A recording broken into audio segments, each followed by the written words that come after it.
अऊज़ु बिल्लाहि मिनश्शैतानिर्रजीम बिस्मिल्लाहिर्रहमानिर्रहीम। अस्सलामु अलैकुम नाज़रीन, कुरान पाक के तर्जुमे में तफसीरी गलतियाँ जिसकी हम कुछ व्लॉग्स में निशानदेही कर रहे हैं और इंशाअल्लाह मज़ीद करते रहेंगे जहाँ जहाँ भी हैं। कोशिश है कि अल्लाह हमें इतनी ज़िंदगी और इतनी तौफ़ीक अता फरमा दे कि हम इन सब पर गुफ्तगू कर सकें। वैसे तो कुरान पाक का अहाता या कुरान पाक की को मुकम्मल समझना या पढ़ना या उसको ये कह देना कि मैंने काम मुकम्मल कर दिया, वो तो ज़िंदगियां ख़त्म हो जाएंगी, मगर कुरान पाक को सैचुरेट नहीं कर सकती या उस पर ऐसा नहीं हो सकता। अलबत्ता जैसे तर्जुमे की तफसीरी गलतियों की बात है, उसी तरह तिलावत की भी एक बड़ी आम गलती पाई जाती है जिसके मतलब हम चाहते हैं कि उसकी इस्लाह की जाए। जैसे कि उर्दू ज़ुबान में एक लफ्ज़ है ज़ुआद, और उसी हिसाब से जब हम अरबी में तिलावत करते हैं तो वलद्दालीन कुछ पढ़ते हैं, कुछ वलद्दालीन पढ़ते हैं, कुछ वुज़ू पढ़ते हैं या कुछ वुदू पढ़ते हैं।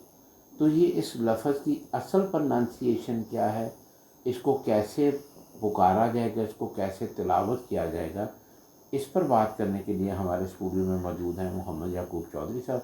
अस्सलामु अलैकुम वरहमतुल्लाहि वबरकातुहू। वालेकुम अस्सलाम वरहमतुल्लाहि वबरकातुहू। बज़ाहिर ये बड़ी आम सी बात लगती है कि वलद्दालीन पढ़ा जाए या वलद्दालीन पढ़ा जाए। हम चूँकि उर्दू ज़ुबान पढ़ने वाले हैं और उर्दू एक लश्करी ज़ुबान है, इसका मानी ही लश्कर है, तो हम बहुत से अराब या बहुत सारे अल्फाज को उर्दू की सेंस में ही अरबी में पढ़ जाते हैं।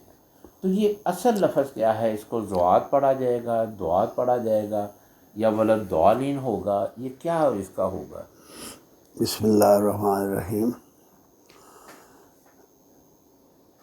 इसमें ये बात से नशीन रहनी चाहिए कि अरबी ज़ुबान में ये जो हरूफ हिजा जिसको कहते हैं, ताजी हरूफ, इन हरूफ का एक मखरज है जो उर्दू वाले उसको अदा बहुत मुश्किल से कर सकते हैं या करते हैं। उनमें से मुश्किल तरीन जो हरूफ हैं उनमें से एक हर्फ ये दौद भी है। इसका जो मखरज है वो इंतहाई मुश्किल है। बड़े बड़े लोगों को इसकी अदायगी जो है करना मुश्किल हो जाती है, और चूँकि इसकी आवाज़ जो है वो मिल जाती है दाल के साथ भी, ज़ोए के साथ भी, और इससे अलहदा रहना इसका लाज़म है कुरान मजीद की तिलावत में। अब जिन लोगों को इसके मखरज के बारे में ठीक मालूमात नहीं हैं या ठीक तरीके से जिस मखरज से इसको निकलना चाहिए ज़बान से वो नहीं निकाल सकते, और मेरा ख़्याल है कि हमारी एक अज़ीम अक्सरियत 99% लोग ऐसे हैं जो इसको निकालना चाहें भी तो नहीं निकाल सकते। याद रखना, मेरे एक बेटे, जो छोटा बेटा है फैज़ुर्रहमान हसन, वो किरत में कारी सुहैब साहब का शागिर्द है। अच्छी तरह उसने किरत सीखी है वहाँ से, लेकिन जब वो वहाँ दुबई गया, यूएई गया, तो वहाँ उसने महकमा औक़ाफ़ में कोशिश की कि मैं वहाँ एडजस्ट हो जाऊँ। उन्होंने उसको इम्तहान के लिए बुला लिया। उन्होंने उससे जब यही सुना तो उसकी जो गलती थी सिर्फ़ एक, वो यही दुआ निकालने की गलती थी। ये जिस तरह अरब जो है ना, अरबों की ज़बान से निकलता है वो नहीं निकलता। दुआ जो है लफ्ज़, इसकी ज़बान जो है ये दांतों की जड़ से लेकर के फिर ऊपर तालू की तरफ उठती है, फिर जा कर के ये आवाज़ बनती है और ज़बान मुंह के अंदर ये घूमती है आवाज़ जो है, फिर ये लफ्ज़ निकलता है। अच्छा, अब इसकी अदायगी चूँकि मुश्किल है, हमारे यहाँ इसका पता भी नहीं लोगों को अमूमन कि ये हरूफ जो हैं अरबी ज़बान के, इनके मखारिज के बारे में तो किसी को पता ही नहीं, सिवाय उन लोगों के जो किरत पढ़ते हैं, जिन्होंने सीखा ये, वो इसको इस तरह पढ़ते हैं। तो फिर उसका नतीजा ये निकला कि लोग उसको आसानी से ज़ुआद पढ़ते हैं। بعض لوگ اس طرح کے بھی ہیں، کچھ فرقے بنے ہوئے ہیں جو جنہوں نے اپنی نشانی یہ علامت بنا رکھی ہے، کوئی زوات پڑھے گا تو یہ فلاں پھر گروہ کا آدمی ہے، دعات پڑھے گا تو فلاں گروہ کا آدمی ہے۔ تو اصل حقیقت یہ نہیں ہے، اصل بحث یہ نہیں ہے، اصل بحث یہ ہے کہ اس کی ادائیگی کیسے ہوگی۔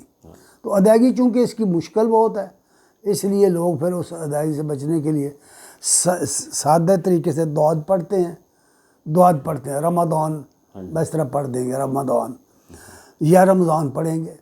تو اصل میں یہ جو لفظ ہے یہ رمضان ہی ہے، لیکن ادائیگی اس کی اس طریقے سے مخرج سے ہونی چاہیے، چونکہ وہ ہوتی نہیں، اس لیے یہ غلطی ہوتی ہے اور ہوتی رہے گی۔ یہ چونکہ سیکھے وغیرہ یہ نہیں لوگ کر سکتے، اس لیے غلطی تو کرتے ہی رہیں گے۔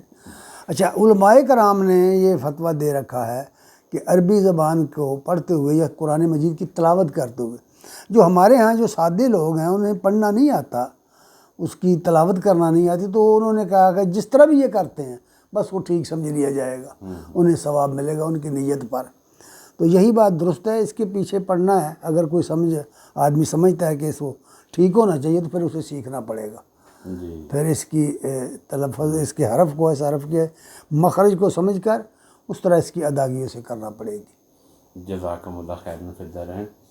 ناظرین، جب بھی کوئی زبان بولی جاتی ہے تو وہ زبان اس بات کا تقاضا کرتی ہے کہ اس زبان کے جو مخرج ہیں، اس کی جو پرننسیشن ہیں، اس کو اس انداز سے ہی بولا جائے۔